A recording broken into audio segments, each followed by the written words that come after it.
It was good. You know, I've been head coach since 1993, so it's. I'm gonna probably say the same thing I've said since '93. Until you get in and watch the tape, it's hard to determine exactly what everybody looked at. But as far as following the rules and staying on their feet, and not throwing guys on the ground and protecting their teammates, I thought they did a super job of that. You know, there's a way to practice. We try to do it. You know. Hopefully, if you went over and watched the Texans practice, you watch us practice, you don't see any difference with guys on the ground and things like that. So you can still be play fast, you can still be physical, but we just want you to stay on your feet, particularly when we don't have pads on. I thought it was good. The carryover from the spring to summer to July, could you see some of the things that you worked on? I thought there's some good stuff. I was, you know, the NCAA is. You know, do not have as many restrictions as they used to have. And you're able to do some stuff in the summer.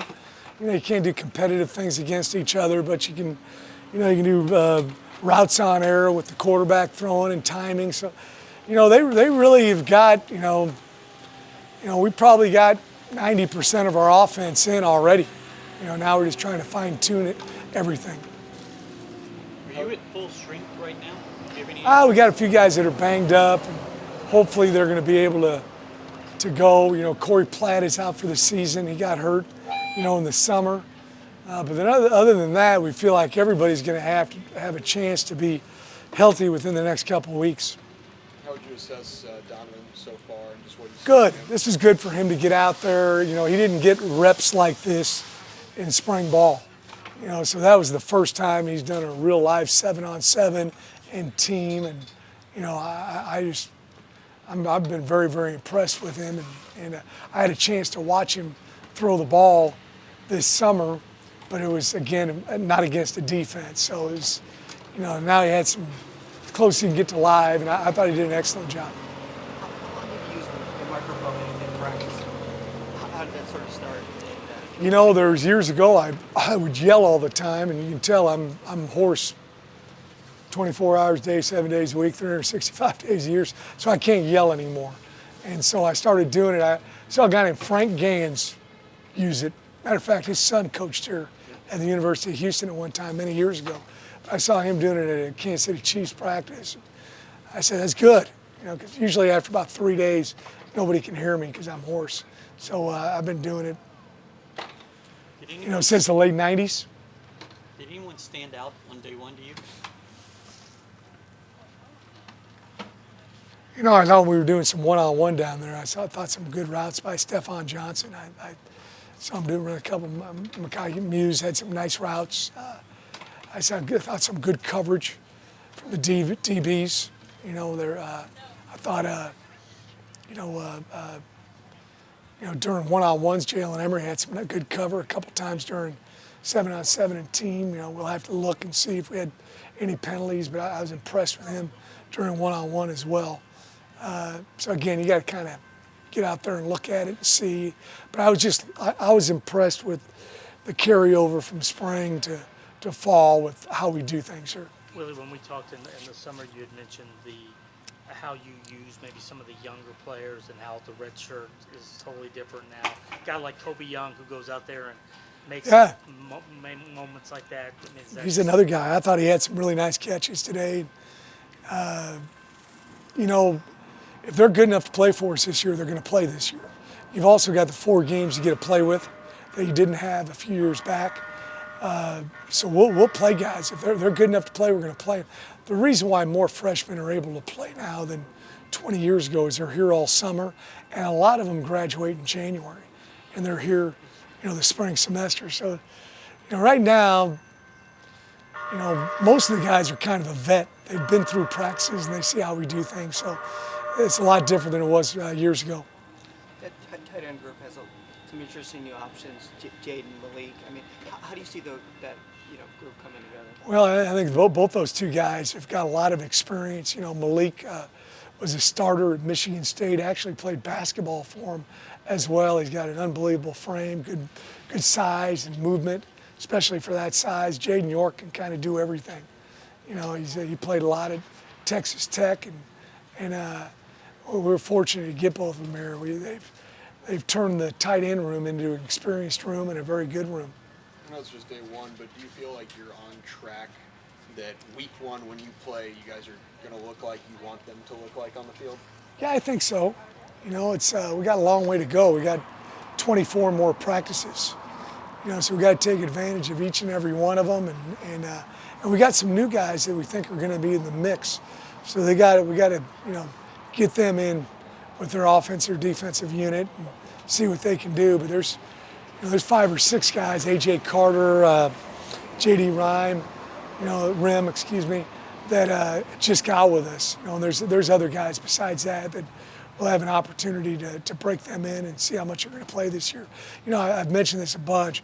We're going to play a lot of guys the first couple of weeks, you know, because I didn't get a chance to evaluate everybody in the spring, and you just don't tackle the ground. You get to see what they do in a game time situation. So we're going to play a lot of guys, you know, week 1 and week 2, and then we'll kind of pare it down to the guys that are going to do the majority of the playing, and you know, whether the guy's a starter or a backup.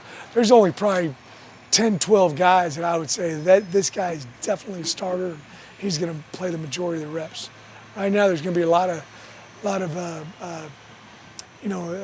changing guys in and out and getting guys a lot of reps right now. Willie, a guy like Rashawn Stafford, who's coming off an injury, do you go into camp telling him, hey, you know, don't push it, or is he sort of at that point where he's healthy enough that you want to see, you know, from the get-go? He's fully cleared, and we're going to see what he can do. And right now, we're limiting everybody's rep. Everybody's getting repetitions right now. So, like today during team, we did 48 reps, and the most anybody got was 16. All right, so we're rolling them in and out, and you know, because Coach Hester does a phenomenal job with our strength and conditioning program, but getting into football game shape is different than, you know, the running and things that you do during the summertime. So we're trying to build that football stamina up right now. Did you like having the 2 microphones in the helmet and kind of? Yeah, I thought it worked good. You know, I kind of get over there and I kind of listen to Coach, and he's giving them the same message.